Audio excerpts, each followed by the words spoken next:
The land stretched until it forgot itself.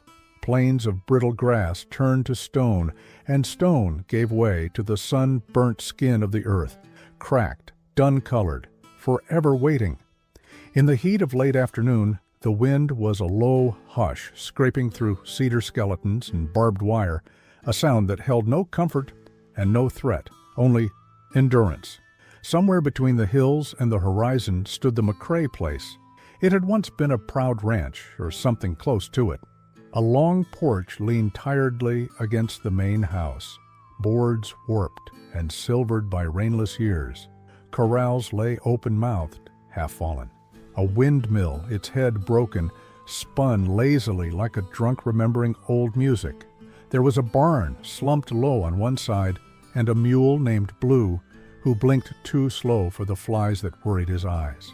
And there was Eli. He came out of the barn in the stillness just before dusk, dust trailing from his boots, his shoulders broad and bent under time. He moved as though he owed the ground a debt for every step, favoring one leg, a relic of an old injury never discussed, never forgiven. His face was carved from the same stone that rimmed the valley, his eyes deep-set, and the color of evening thunderclouds. A thick beard swallowed most of his expression, though his silence said more than any face could. He did not whistle. He did not sigh. He filled the mule's trough with water, checked the cracked pail for eggs, and walked the fence line slowly, placing his calloused hand against the worn wood as though to listen for something. He passed the same spot twice, where the fence had given way in spring, and he'd never found the strength to mend it. Nothing ever came through it but wind. The sun tilted westward. The light turned to amber, then to rust. He stood by the porch, rolling a cigarette he would not light.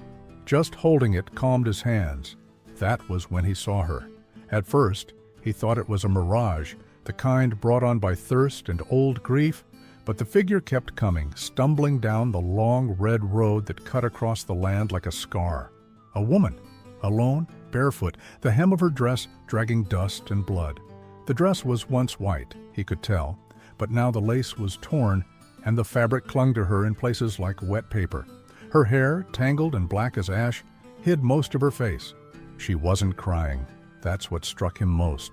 There was no desperation in her gait, only ruin. She moved like someone who had nothing left to escape. Eli didn't move from the porch.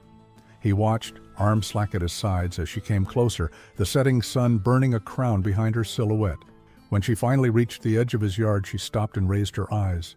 For a moment, nothing, then a nod, small and slow. He returned it, just as small, and pushed the screen door open without a word. It creaked like an old song.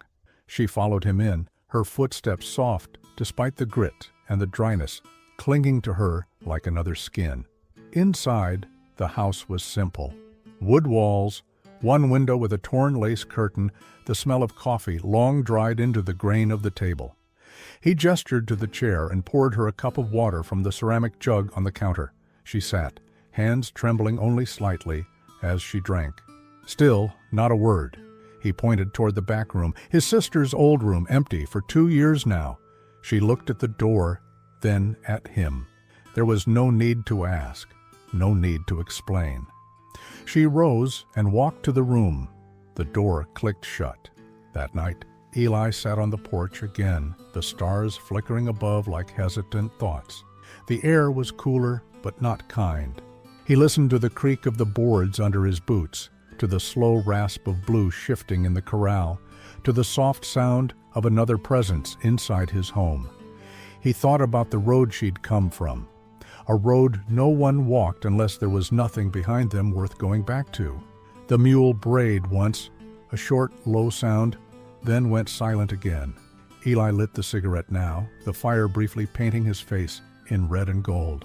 Smoke curled from the corner of his mouth, and he didn't move for a long time, just sat there watching the horizon where she had appeared, as if something else might come walking down that road, some explanation, some echo, some man with eyes full of regret or rage, but nothing came, just the wind, just the stars, just her behind the thin wall, breathing slow and steady, like someone learning how to sleep again.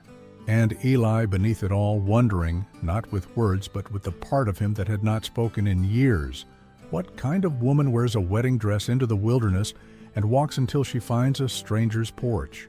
Mornings came slow on the McCrae ranch, as if the sun too had grown weary of its work. It began not with light but with sound. The groan of old wood stretching, the shuffle of hooves in dry dirt, the hush of a breath held between night and day. That first morning Eli rose before the sky bruised to blue, as he always did. He pulled on his boots in the dark and made no sound as he passed her closed door. She hadn't left. That surprised him, though he'd never admit it. He stepped into the cold outside and let the door fall shut behind him. The wind carried the scent of mesquite and iron, distant, dry, and ancient. Blue, the mule, was waiting near the gate, ears flicking, tail moving in lazy arcs. Eli moved to him, brushing a dry palm along his coarse neck. "Morning," he murmured, the word breaking the long hush of days spent alone. The chores moved like muscle memory, checking the fence, inspecting the water pump, throwing feed to the chickens who clucked with distrust. He didn't look back toward the house until the sky turned orange behind the hills. She was standing on the porch, barefoot still, in a dress he didn't recognize, plain cotton, too big in the shoulders. Likely one of his sister's old ones, pulled from the cedar trunk in the back. Her hair was braided now, uneven and loose, but deliberate. Her hands were empty. Her eyes weren't. He nodded. She nodded back. It was all that was needed. She followed him to the chicken coop without a word, watched him move through the rituals of his morning. When he paused, she stepped forward, bent down, and pulled an egg from the straw. Then another. Her fingers worked gently, but not like someone unfamiliar with the task. Eli said nothing, just moved on. By mid-morning, she had taken to the mule. Blue stood by the fence chewing dry alfalfa when she approached with a brush in one hand and a bowl of water in the other. Eli watched from the porch, not hiding, not helping, just there. The mule turned his shaggy head, snorted once. She didn't flinch. She reached up and laid the brush to his side. Long, even strokes. She moved with patience, as though time were no longer a thing that could betray her. Eli poured a second cup of coffee and sat in the shade. Later he noticed the kitchen smelled different. Not cleaner, not fresher, just different. Like something had exhaled. There was soup on the stove, made from dry beans and one withered onion. He hadn't asked. She hadn't asked. And yet it was there. They ate at the table in silence. He drank his coffee. She folded her hands when she was finished. Outside, the sun fell like a stone behind the hills, and the shadows grew long, crawling up the walls. At dusk, he sat on the porch again. She joined him this time, folding herself down on the top step, arms wrapped around her knees. For a while, neither moved. The mule brayed once, and she smiled. A small thing, a ghost of expression, but it stayed longer than he expected. "You call him anything?" she asked softly, voice low and unused. "Blue," Eli replied after a pause. She nodded, eyes on the sky now. "He looks kind." Eli let the silence return. The wind passed through the valley again, softer this time, rustling the leaves of the two trees that still dared to grow by the barn. "I was going to be somebody's wife yesterday," she said after a while. He didn't answer. She didn't expect one. Didn't happen. Her fingers dug lightly into the hem of the dress. She wasn't crying. Her voice didn't break. If anything, there was almost something like relief in the shape of her mouth, as if speaking it made the world less tilted. "I'm Ada," she added. Eli nodded, looking out toward the fading light. Eli. That was it. That night she pulled a chair near the window of her room and opened it just a crack. He heard the creak from his own room, then the scrape of the wooden legs as she settled. He imagined her watching the land, letting it wrap around her like a second skin. He didn't sleep right away. In the morning, he found her outside already, collecting kindling in a basket. She moved with more purpose now, a rhythm beginning to take hold, small but steady. She fed the chickens, brushed Blue, swept the porch with the old broom he never used. When he came out, she handed him a biscuit, still warm from the stove. there was honey on it. He hadn't tasted honey in over a year. Later that week, she patched the roof. He climbed the ladder to help, but she waved him off. She worked slow, methodical, hammer in hand, balancing with the grace of someone who'd stood high before and fallen low. He passed her nails without being asked. When they sat down for supper that evening, a storm rolled quietly along the southern hills, all thunder and no rain. They listened to it together, their chairs turned slightly toward the window. She said nothing, only leaned back and closed her eyes. Breathing in like the sound of thunder was something sacred. Eli watched her for a long moment. He didn't know where she came from. He didn't know what happened between her and the man she was supposed to marry. He didn't know why she walked into the desert wearing a dress that looked like it had been torn from a church pew. But he knew this. She moved like someone who had survived something. And he moved like someone who hadn't. The days turned warmer, but the land remained thirsty. The sky stretched above the ranch like faded denim, bleached by sun, frayed at the edges, stitched with circling hawks.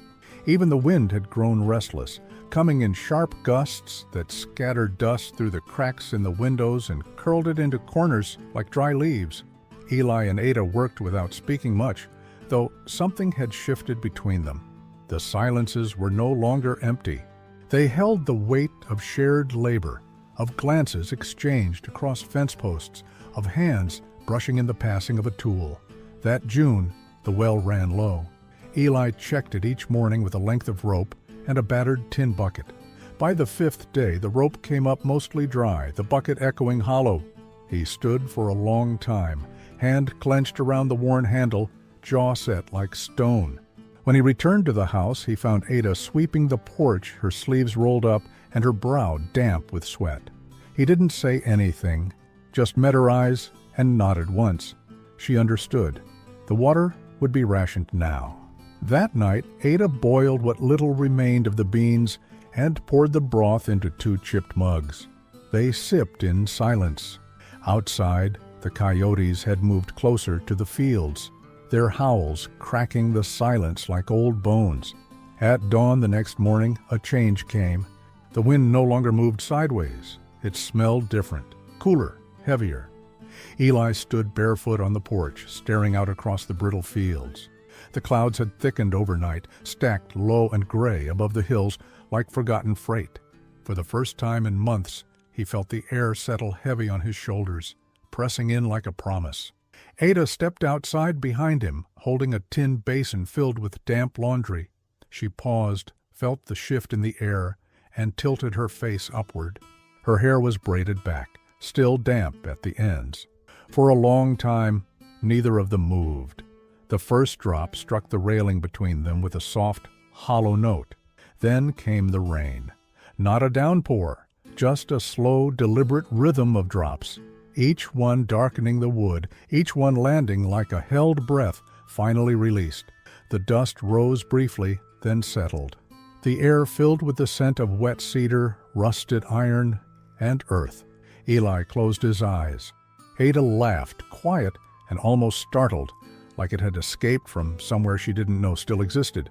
They spent the morning standing under the overhang, watching the land drink. The roof leaked in 3 places. Ada placed buckets beneath each one without comment. Eli sat on the porch rail and watched as rivulets of water crept between the boards and vanished into the floor. Later that afternoon, they found the box in the shed. It had belonged to Eli's father, a cedar chest tucked beneath the shelf of rusted tools and old harness straps. The rain had chased them indoors, and Ada, looking for a dry rag, pulled it into the open. Inside were pieces of the past, yellowed letters, a pair of silver spurs, and a bundle of photographs held together by twine. She didn't ask. He didn't offer. Instead, she unwrapped one of the photographs, a woman holding a baby on a horse's saddle, wind blowing her hair straight back, mouth open in what might have been a shout or a song. She stared at it for a long time before placing it back gently. She didn't say anything, but when she stood up, she brushed her fingers across Eli's shoulder as she passed. That night, the rain returned. Eli stood in the barn with Blue, checking the latch on the back door, when he heard the soft sound of humming. He followed it to the kitchen where Ada stood near the stove, a kettle just beginning to whistle. Her back was to him, and the tune she hummed was tuneless, just sound, comfort made real. She handed him a cup without turning. He accepted it without thanks. There were no candles lit, only the dim light of the stove and the blue-gray hush of the storm outside. They stood there together, two silhouettes framed by the sound of falling water. Then came the letter. It arrived 2 days later in the coat pocket of the supply man from town, a crumpled envelope sealed in wax, smudged with travel. The man handed it to Eli without a word, his eyes flicking toward the house with quiet curiosity. Eli gave nothing back.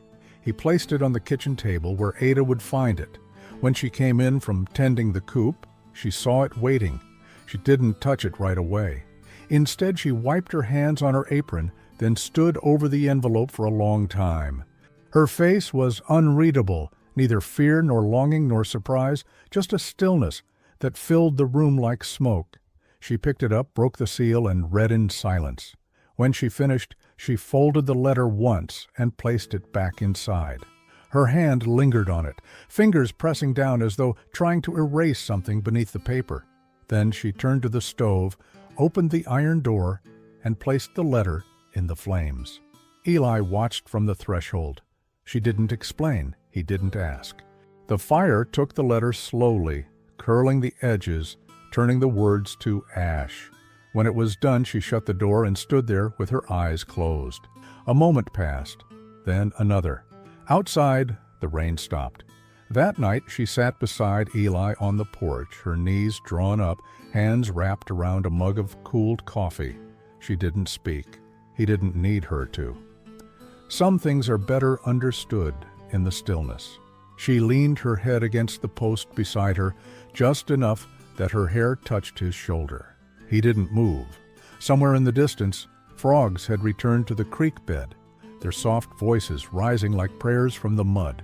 Eli looked out into the darkness and felt something he hadn't in years, a quiet that wasn't empty.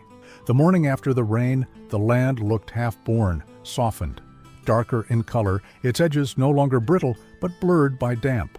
The dust had settled, and with it came the sound of insects returned, the low drone of bees finding flowers in the weeds, the rustle of leaves that once hung limp and now whispered again. The days grew warmer, but gentler. Eli and Ada fell into a rhythm without ever speaking of it. They moved through the hours like two branches of the same tree, separate but shaped by the same wind. She patched shirts and boiled jars for canning. He repaired a section of roof that had sagged into rot. She planted onions near the porch. He cleared brush that had grown too near the barn. They didn't talk much. What passed between them wasn't in words. One afternoon, Ada found a pair of leather gloves tucked into a box beneath the sink. They were Eli's, worn through at the fingertips, one palm mended with waxed thread. She didn't ask to use them, just slid them on and picked up the hammer. The fence that edged the western side of the property had collapsed during the last storm, its posts sunken, rails scattered.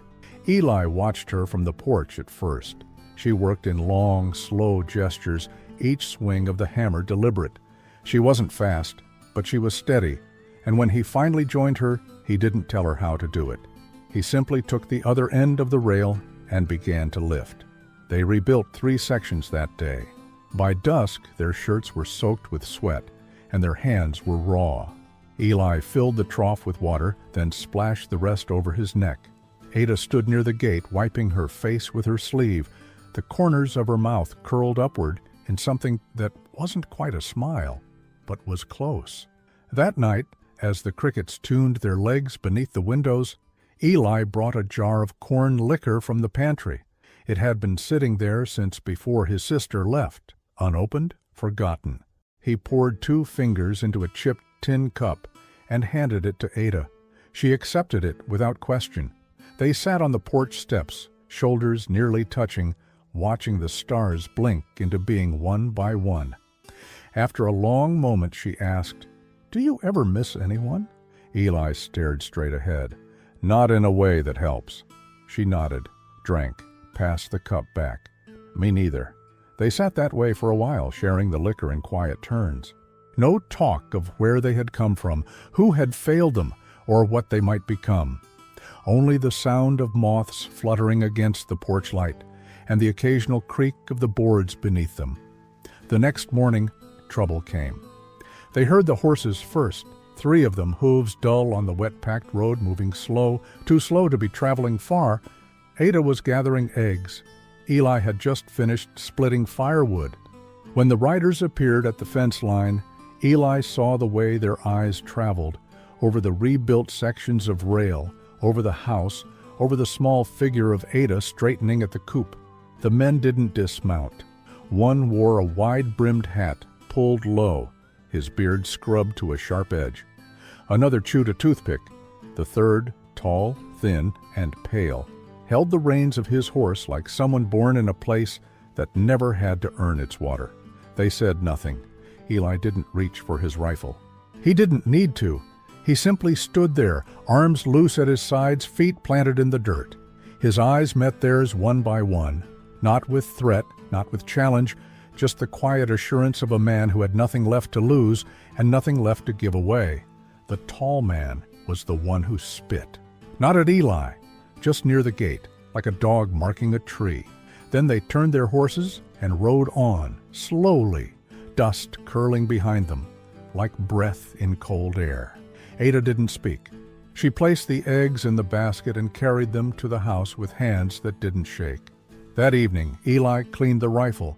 He didn't oil it with ceremony or care, just enough to keep it from rusting. He sat on the porch, the weapon across his lap, watching the road. No more riders came, no more spit in the dirt. Inside, Ada lit the stove and baked cornbread. She didn't hum, she didn't sing. They ate together slowly, listening to the fire crack and the creak of old wood settling around them. Outside, the wind had picked up again, brushing past the porch like something searching for a way in. Later, she came out and sat beside him, brushing sawdust from her skirt. "They won't be back," she said quietly. He didn't answer. "They only come when they think someone's afraid to tell them to leave." Eli looked out toward the hills, past the broken fence line, past the place where the riders had disappeared into the evening. His hands were steady on the stock of the rifle. "I didn't tell them anything," he said. "You didn't have to." They didn't look at each other. The wind moved again. The mule brayed once from the barn, low and uneasy. Ada reached down and took Eli's hand. It was a small gesture, dry and cracked and full of understanding. He let her hold it. The next morning, they went back to the fence. They didn't speak of the riders. They didn't mention the rifle. They just worked, digging new holes, setting fresh posts deeper into the earth, tamping the dirt until it held firm. With each hammer swing, Ada's face grew calmer. With each rail lifted, Eli's shoulders settled. By noon, they had rebuilt another section. The mule stood nearby, watching. A hawk circled high above. Somewhere behind them, the windmill groaned as it caught the breeze again, its broken head turning, like it remembered something worth moving for. When they finished, they stood in silence, sweat drying on their skin. Eli reached down, found a loose scrap of cloth in his pocket, and handed it to Ada to wipe her hands. She accepted it and smiled, not wide, not bright, but whole. In the late light of day, they sat together on the porch once more, not as two strangers orbiting silence, but as two people who had stood side by side when the fence broke, and rebuilt something neither of them had expected to need. The green came slow, not in a burst, not in triumph, but in quiet persistence. Shoots of pale grass threaded their way through the cracks in the clay. The weeds in the fence line grew thicker, their leaves soft and broad. Even the bare branches of the cottonwood down by the dry creek bed began to shiver with promise. It had been 3 months since Ada arrived, trailing dust and ruin behind her. 3 months since Eli had stood on his porch and watched her walk toward him out of nowhere. In that time, the house had taken on the shape of something lived in again. The kettle whistled at dusk. A curtain hung in the front window now, stitched by hand, uneven but lovely. The floors were swept, the porch rails sanded. Even the mule moved with more life in his bones. They never called it home, not aloud. But both had begun to act as if it might be. Eli's limp had worsened with the hard work and wet days, but he never complained.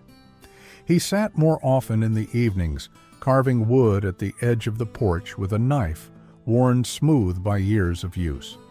Ada would bring him coffee and then sit near the sunflowers she had planted, plucking the heads of dried ones and scattering seeds for the birds. Sometimes they spoke. More often they didn't. It didn't matter. What passed between them was quieter than language. That spring, 3 calves were born, black and gangly, with ears too big and legs that couldn't quite understand the earth. Eli found one of them half buried in mud during a cold snap. He brought it in, wrapped it in burlap, and placed it near the stove, where Ada fed it warm milk from a bottle she'd cleaned twice over. They named it Moth for the way it flinched at light. The animal survived. A small, foolish miracle. On Sundays, they walked the field together, not speaking, boots crunching through grass that had once only known dust. Ada carried a small basket and picked wild herbs. Eli watched the sky, his eyes always moving, north-south toward the road. But nothing had come since the men on horseback, and the road remained quiet. The wedding dress was gone. One morning, without a word, Ada took it out from under the bed and walked barefoot to the edge of the pasture. There was a tree there, young, bent, but growing, and she knelt in the soil beneath it. She didn't bury the dress deep, just laid it gently at the roots and covered it with handfuls of earth, her hands dark and trembling. Eli watched from the porch. He didn't speak. He didn't move toward her. But when she looked back over her shoulder, their eyes met, and he nodded once. That was enough. Later, she came inside and cleaned her hands in the tin basin. He made coffee the old way, over the stove, and placed the mug on the table without a word. She took it, sat, and let the silence sit between them like an old, well-fed dog. That evening, the air was cool again. The season was turning. Not quite summer, not yet the long stretch of heat that burned the days into sameness. Just a pause. A moment between endings and beginnings, the kind of moment that could be mistaken for stillness, but held the weight of everything unspoken. They sat on the porch again, as they had so many nights before. The mule shifted in the barn, his tail thudding softly against the wall. Somewhere out in the field, the youngest calf lowed, and the wind picked up just enough to rustle the leaves of the cottonwood that now wore its green like a promise kept. Eli had carved a shape from the wood that afternoon, a bird, wings tucked, head turned back, as if caught in the act of remembering. He didn't say what it meant. He just handed it to Ada, placed it in her palm like a folded letter. She ran her thumb along the edge of its wing and held it tightly, eyes closing for a long breath. No words passed between them. They didn't speak of the past, not the man who had left her at the altar, not the sister who had once lived in the room Ada now made her own, not the boy in the photograph, not the wound in Eli's leg, or the weight in his eyes. These things lived between them in gesture, in glance, in the quiet understanding that sometimes pain could be companionable, even tender, if tended gently. The porch creaked. The sky deepened. A coyote cried out far in the distance, its voice rising and falling like the memory of some sorrow too old to name. Eli stood, walked to the edge of the porch, and looked toward the hills where the stars had begun to gather. Ada rose too and stepped up beside him. For a moment they stood as 2 shadows, made one by the lantern light behind them. Then, slowly, she reached out and took his hand. It was the first time she'd done it without need, without fear, just because. He didn't look at her. He didn't have to. Their hands rested between them, weathered and plain. The wind carried the scent of green things, onion shoots, damp soil, the faint sweetness of blooming sage. The mule shifted again and fell still. The house behind them exhaled, and the land at last seemed to settle, not in peace, not in finality, just in the simple, holy stillness between seasons.